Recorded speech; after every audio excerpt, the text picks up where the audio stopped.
Hello friends, कैसे हो आप सब। तो आज हम इन्वायरमेंट करने वाले हैं हिंदी में। ठीक है, पर्यावरण। और हम नोट से पढ़ेंगे। आपने थंबनेल में देख ही लिया होगा, नोट्स का जो पेज था मैंने लगा दिया था, ये पहला वाला।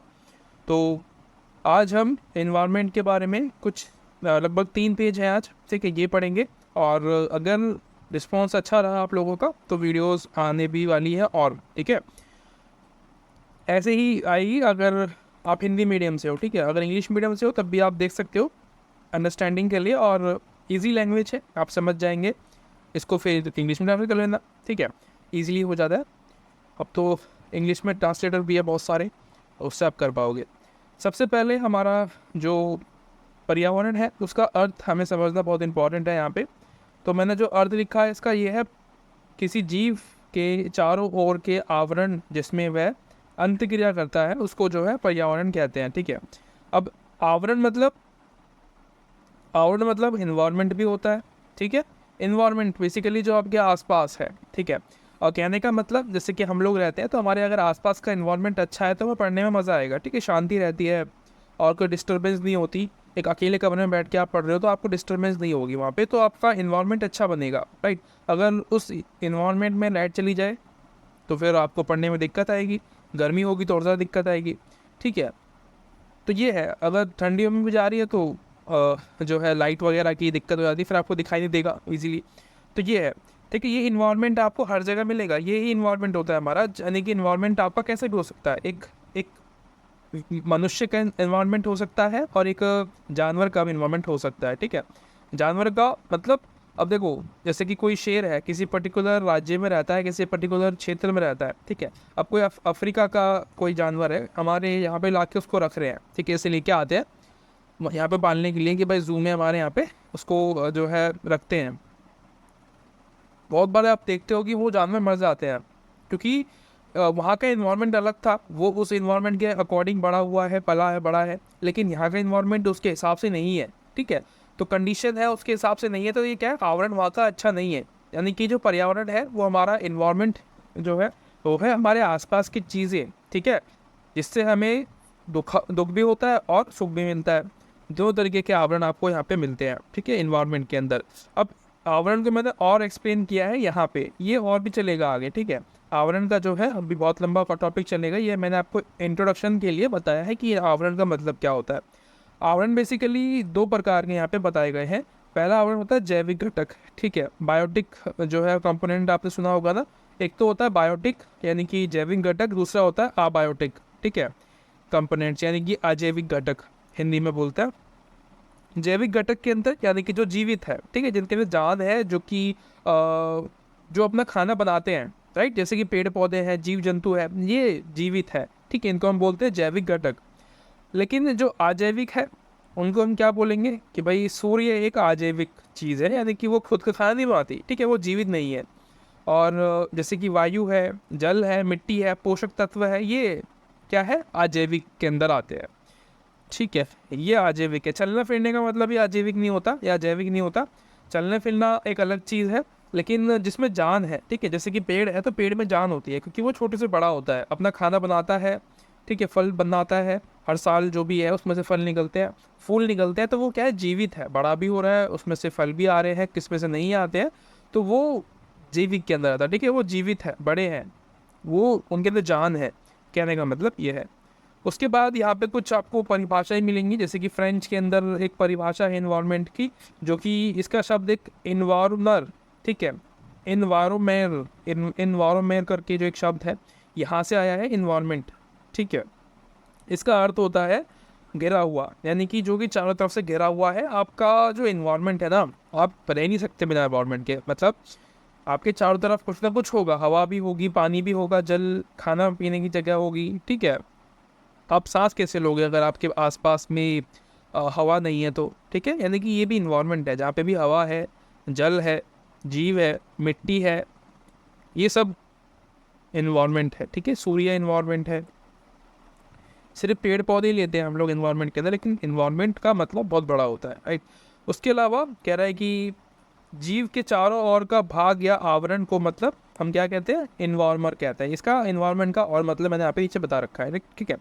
तो ये आपका एक तो ये हो गया। उसके बाद लेकिन अगर हम बात करें यूपीएससी जैसे एग्ज़ाम की, तो वहाँ के लिए ना ये जो मैंने आपको बताया ना, ये आपको फ्रेंच का जो परिभाषा है ये शायद ना काम करे आपके लिए। लेकिन जो परफेक्ट एक परिभाषा हो सकती है इसकी, वो है ये पर्यावरण संरक्षण अधिनियम 1986, ठीक है, 1986 जो है वो उसके अकॉर्डिंग, यानी कि भारत जो है उसमें एक पर्यावरण संरक्षण है वो मानता है। जो जिसने एक तरीके से इसने जो पर्यावरण है उसकी एक परिभाषा दी है, जिसको हम कहते हैं, परिभाषा में क्या कह रहे हैं कि किसी जीव के चारों ओर के जैविक और आजीविक दशाओं के योग से निर्मित क्षेत्र को हम पर्यावरण कहते हैं, और जिसमें वह जीव या अन्य चीज़ों से अंतक्रिया करता है। यानी कि कोई भी जीव, आप हो, ठीक है, आप अन्य चीज़ों से प्रतिक्रिया, ठीक है, अंतक्रिया, प्रतिक्रिया, इंटरेक्शन जो हम करते हैं अब वो करते हैं, यानी कि हवा से या पानी से करते हो, खाने से करते हो, लोगों से करते हो। तो ये सब जो है इन्वायरमेंट, इसको हम कह रहे हैं, ठीक है। ये है आपका पर्यावरण संरक्षण अधिनियम 1986 के अकॉर्डिंग, ठीक है। तो अगर आप एग्जाम में लिखते हो तो बहुत अच्छा रहता है, इसको आप याद रखना। उसके बाद हमारा आता है पर्यावरण पर मानवीय क्रिया जो होती है। मानवीय क्रिया मतलब औद्योगिकरण हम कर रहे हैं, जनसंख्या बढ़ा रहे हैं, और भी चीज़ें हो सकती हैं, नकारात्मक प्रभाव पड़ते हैं इसके, सीधी सी चीज़, ठीक है। इसमें वो कुछ सोचना ही नहीं है आपको कि भाई जो भी हम क्रिया करते हैं ना, जो मनुष्य जो भी अपनी उधेड़ बुन में लगे रहते हैं, कुछ ना कुछ डिस्कवर करते हैं, उसकी वजह से जो हमारा इन्वायरमेंट है ना वो डिस्ट्रॉय होता है, उसके ऊपर सीधे नकारात्मक प्रभाव भी पड़ता है। मोस्टली यही देखा गया है, ठीक है। क्योंकि हम लोग क्या करते हैं, जनसंख्या बढ़ती है तो हम डिपेंड होते हैं पेड़ पौधों पे, लेकिन उसी जगह पे हम उनको काटते भी हैं जहाँ हमें पेड़ पौधे ज़्यादा चाहिए, क्योंकि इन्वायरमेंट जो है हमारे लिए बहुत इंपॉर्टेंट होता है, और जनसंख्या इतनी ज़्यादा हो रही है, हमें खाना चाहिए, राइट। तो उसके लिए पेड़ पौधे ज़्यादा होनी चाहिए ना हमारे पास, राइट। तो पेड़ पौधे तो कम हो रहे हैं लेकिन इंसान बढ़ रहे हैं, जिससे क्या है, नकारात्मक प्रभाव हमारे ऊपर जो है इन्वायरमेंट का वो पड़ रहा है। उसके बाद यहाँ पे आते हैं बदलाव। अगर हम कोई भी चेंजेस करते हैं, इसी का एक निष्कर्ष मैंने यहाँ पे लिख दिया है कि भाई जो भी हम बदलाव करते हैं, संतुलित जो है, जो संतुलन है हमारी पृथ्वी का, वो बिगड़ जाता है हमारे इन्वायरमेंट का, ठीक है। उसके नकारात्मक प्रभाव पड़ते हैं, और एनिमल्स, बर्ड्स और मनुष्य पर, सभी पर इसके जो है प्रभाव देखने को मिलते हैं। ये इसके अंदर आपका एक छोटा सा टॉपिक अभी का। उसके बाद हमारा आता है पर्यावरण की घटक, ठीक है। इसके अंदर क्या क्या घटक होते हैं वो पढ़ लेते हैं। मैंने आपको ये बता दिया है वैसे, ठीक है, ये हमने पीछे बात की थी इसके ऊपर, आवरण के ऊपर। तो यहाँ पे हमने घटक बताया है उसको कि भाई 2 प्रकार के घटक होते हैं। अब कंफ्यूज मत होना, इसलिए मैंने ये लिखा है यहाँ पे दिखाने के लिए कि भाई आवरण मतलब मैंने जैविक और आजीविक बताया अभी आपको, घटक भी यही होता है, ठीक है, जैविक और आजीविक। लेकिन यहाँ पे आपको जो है मैंने इसको थोड़ा डीपली एक्सप्लेन करने की कोशिश की है कि जो जैविक घटक होते हैं वो जीवित होते हैं, ठीक है, उनमें जान होती है, जैसे कि वनस्पति है, पेड़ पौधे यानी कि, और जो जंतु है वो जीवित होते हैं। अब वो छोटे भी हो सकते हैं, बड़े भी हो सकते हैं, ठीक है। कीड़े मकोड़े जो आप देखते हो वो छोटे हो सकते हैं, बड़े यानी कि हाथी जितने बड़े भी हो सकते हैं। आप पूछोगे क्या जो तालाब में रहते हैं या जो समुद्र में रहते हैं वो भी, हाँ वो भी इसी में आते हैं, राइट। जो व्हेल मछली है, बड़ी बड़ी मछली जितनी भी आती हैं, छोटी बड़ी सब इसी में आते हैं, ठीक है। जिसमें जितने भी जंतु है वो सभी आते हैं। वनस्पति का क्या है यहाँ पे डिफरेंस कि भाई ये खुद का भोजन में आती है, ठीक है। वनस्पति आप देखते हो पेड़ पौधे जो है आपसे खाना थोड़ी ना मांगते हैं, वो अपना खाना स्वयं बनाते हैं, ठीक है। जो है प्रकाश संश्लेषण के द्वारा अपना जो है भोजन वो बनाते हैं। पेड़ पौधे, घास जितनी भी है वनस्पति, वो सभी अपना भोजन स्वयं बनाती है। लेकिन जो जंतु है वो डिपेंड रहता है वनस्पतियों पे, ठीक है, वनस्पति पेड़ पौधों पे। ये हम जो जंतु होते हैं ये अपना खाना स्वयं नहीं बना पाते। हम लोग भी देख लो, हम भी डिपेंड है नेचर के ऊपर, ठीक है, कि भाई पेड़ में से हम आम तोड़ेंगे, उसको खाएंगे, तो हम डिपेंड है ना उसके ऊपर। तो ये क्या है, सब एक दूसरे पर डिपेंड रहते हैं। आपने पढ़ा होगा रिसाइकल वाला जो एक हम हमेशा से पढ़ते हुए आ रहे हैं साइंस के अंदर, ज्योग्राफी के अंदर, कि भाई ये इसको खाता है, ये इसको खाता है। तो वो रियलिटी है, वो यहाँ पे आपको देखने को मिलती है। एक होता है अजैविक घटक जो जीवित नहीं होता है, ठीक है, मैंने आपको पहले बता दिया। इसमें जो है आपका आता है स्थल यानी कि मिट्टी, चट्टान, पोषण तत्व। एक होता है जलवायु, जलीय यानी कि जो जल है वो अजैविक है, ठीक है, पानी जीवित नहीं है। लोग कहते हैं जल ही जीवन है, और ठीक है, वो एक स्लोगन है कि जल ही जीवन है, बिना जल के हम रह नहीं सकते, ठीक है। वो हमारा एक पोषक तत्व है जो हमें चाहिए अपनी बॉडी के अंदर। मैंने लिखा भी हुआ है कि भाई एक पोषक तत्व है, वायुमंडल जो है ये भी हमारा जो है आजीविक है, यानी कि जिसमें हम रहते हैं, ठीक है। उसके बाद नीचे जो है हम बात करते हैं, एक होता है अनुकर्मण यानी कि सक्सेशन।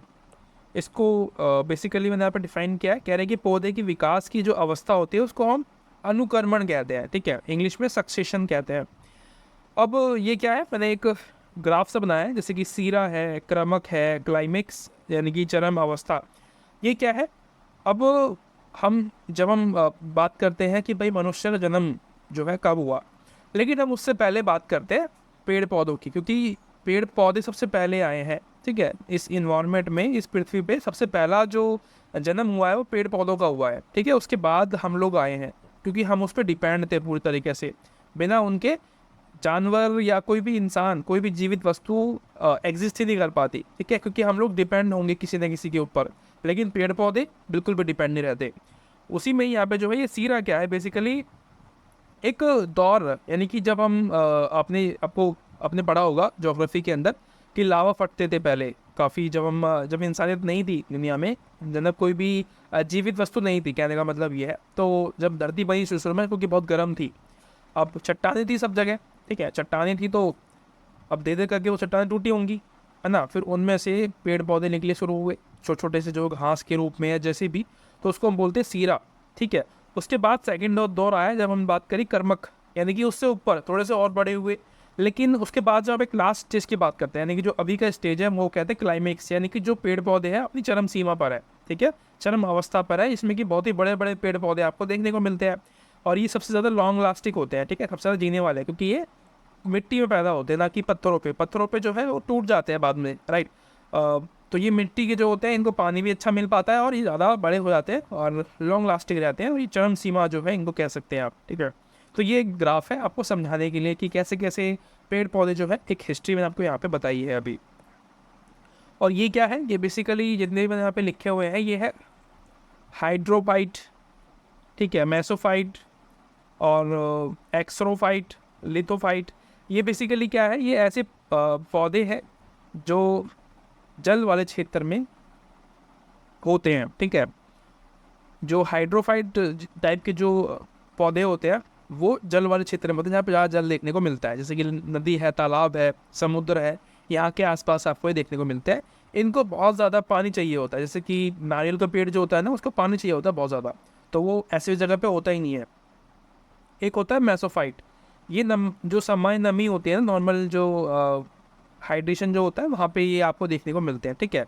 भूमि पर नॉर्मली भूमि जो होती है, जो मिट्टी होती है, वहाँ पे आपको देखने को मिलते हैं, जैसे कि दिल्ली वगैरह है तो यहाँ पे नॉर्मल कंडीशन रहती है, तो यहाँ पे आप देखते हो पीपल का, नीम का जो पेड़ है वो यहाँ पे आपको मिलता है। और एक होता है रैक्सोफाइट, ये होता है गर्म मरुस्थलीय क्षेत्र पे, ठीक है, यानी कि जो बहुत ज़्यादा गर्म होते हैं, कहने का मतलब बहुत ज़्यादा मतलब गर्म मरुस्थल, यानी कि रेगिस्तान जैसे क्षेत्रों में आपको ये देखने को मिलते हैं। एक होता है लिथोफाइट, इनके नाम बड़े अजीब अजीब है, आपको याद करने पड़ेंगे, ठीक है। ये बेसिकली मैं आपको आगे बताऊंगा ये सवाल कैसे बनते हैं, यहाँ से डायरेक्ट सवाल बनते हैं इस सारे कॉन्सेप्ट में से। लिथोफाइट पत्थर या चट्टानी क्षेत्र जो होते हैं ये वहाँ पे होते हैं, ठीक है, यहाँ पे पौधे का विकास होता है। ये बेसिकली अनुक्रमण प्राथमिक चट्टाने, यहाँ पे आप पढ़ते हैं ना, आपने ज्योग्राफी पढ़ी होगी तो आपको पता होगा प्राथमिक चट्टाने के बारे में। तो ये प्राथमिक चट्टाने जो है ये अवस्थाएं हैं, वहाँ पे ये बनते हैं लिथोफाइट। मैंने आपको बताया ना अभी, ये जो सीरा था, ये जो कर्मिक जो है ना, इस एरिया में जो है, इस कंडीशन में, इस काल में ये जो पौधे हैं ना, ये वाले लिथोफाइट वाले ये बने होंगे हैं, ठीक है, पुराने, बहुत ज़्यादा पुराने पत्थरों पे, चट्टानों पे, शुरुआती दौर में जब वो जो पेड़ बने थे उनको हम बोलते हैं लिथोफाइट। एक होता है हॉलोफाइट, नमक वाले जो होते हैं या जो दलदली क्षेत्र होते हैं वहाँ पे ये जो है वनस्पति आपको देखने को मिलती है, जैसे कि सुंदरवन है वहाँ पे, ठीक है। एक होता है आपका हीलोफाइट, ठीक है, एक होता है हेलोफाइट, एक होता है हीलोफाइट। इसमें क्या होता है, सूर्य के तीव्र प्रकाश पे विकसित होती है, ठीक है, यानी कि बहुत ज़्यादा तेज प्रकाश होता है सूर्य का, वहाँ पे ये आपको देखने को मिलता है हेलोफाइट। अब देखो नीचे मैंने डायग्राम बना रखा है, मैं आपको बाद में बताऊंगा, ठीक है, अभी कोई फ़ायदा नहीं बताने का। एक होता है शेड टॉलरेंस प्लांट, यानी कि जो छाए में बनते हैं, ठीक है, जैसे कि जो बड़े बड़े वृक्ष देखते हो ना आप जंगलों में, तो उसकी छाँव में छोटे मोटे जो पेड़ आपको देखने को मिलते हैं झाड़ी के रूप में, वो बनते हैं वहाँ पे, ठीक है। वो अगर सूरज की रोशनी में आते हैं तो वो मर जाएंगे वहाँ पे, ठीक है, इसीलिए वो बड़े बड़े जो पेड़ होते हैं उनकी आड़ में वो वहाँ पे बन जाते हैं, ठीक है, उग जाते हैं। एक होता है सैमोफाइट, ये क्या होते हैं, ये रेतीली जो भूमि होती है या जो कमज़ोर भूमि होती है वहाँ पे विकसित होते हैं, ठीक है। रेतीली भूमि मतलब वही रेगिस्तान वाले इलाकों में, वहाँ पे ये आपको मिलती है।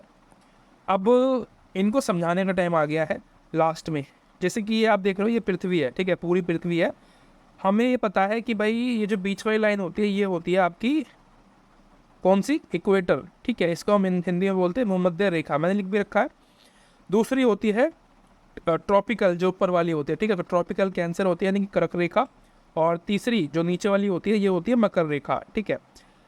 अब जो आप ये जो इलाका है ना, जितना भी ये पूरा जो इलाका है आपको देखने को मिल रहा है, इस पूरे इलाके में धूप बहुत ज़्यादा पड़ती है यहाँ पे, ठीक है। तो धूप पड़ते तो मतलब बारिश भी बहुत ज़्यादा होगी और वर्षा भी होगी और सूर्य की जो ताप होती है वो भी बहुत ज़्यादा देखने को मिलती है। ये इलाका बहुत ज़्यादा फेवरेट होता है पेड़ पौधों के लिए, ठीक है। यहाँ पे धूप अच्छी पड़ती है और बहुत अच्छा पानी वगैरह भी मिलता है पेड़ पौधों को, तो बहुत अच्छा इन्वायरमेंट इनके लिए बन जाता है। तो ये क्या है, इस जगह पे जो पेड़ पौधे उगते हैं वो होते हैं मेसोफाइट, ठीक है, मैंने आपको ऊपर बताया था अभी। और जो अत्यधिक धूप वाले जो इलाके होते हैं, जैसे कि ये आपका कर्क रेखा है, ठीक है, यहाँ पे अपनी जो भारत है वो भी पड़ता है, जो साउथ इंडिया है ना वो यहाँ पे इस इलाके के अंदर आता है। यहाँ पे जो है ना इंडिया में, साउथ इंडिया में आपको हीलोफाइट टाइप के जो पेड़ पौधे होते हैं वो देखने को मिलते हैं, ठीक है।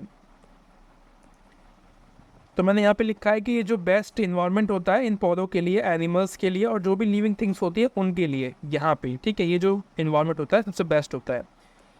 अब आगे चलते थोड़ा सा, ये लास्ट है आपका, अब वीडियो ख़त्म हो जाएगी।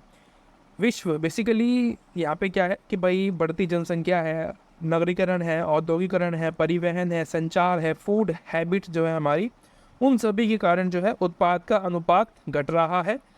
कारण क्या है, कारणवश क्या हो रहा है, उसके बाद जो रिजल्ट आपको देखने को मिलते हैं वो क्या है कि ग्लोबल वार्मिंग बढ़ रही है, ठीक है, और क्लाइमेट चेंज आपको देखने को मिलता है।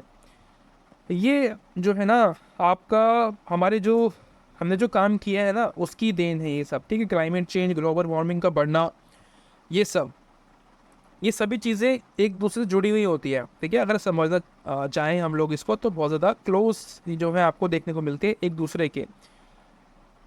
आज की वीडियो इतनी ही थी। अगर वीडियो आपको अच्छी लगती है तो आप मुझे सब्सक्राइब कर सकते हैं, ठीक है, आने वाली वीडियोस के लिए, और कमेंट करके मुझे बता सकते हैं वीडियो कैसी लगी और मेरे नोट्स जो मैंने बनाए हैं आपके लिए कैसे लगे, ठीक है। जो भी आपका कमेंट होगा मुझे बताना ज़रूर कमेंट करके, और वीडियो आएंगी दोबारा से, ठीक है, इसका आगे का पार्ट मैं जल्दी लेके आऊँगा।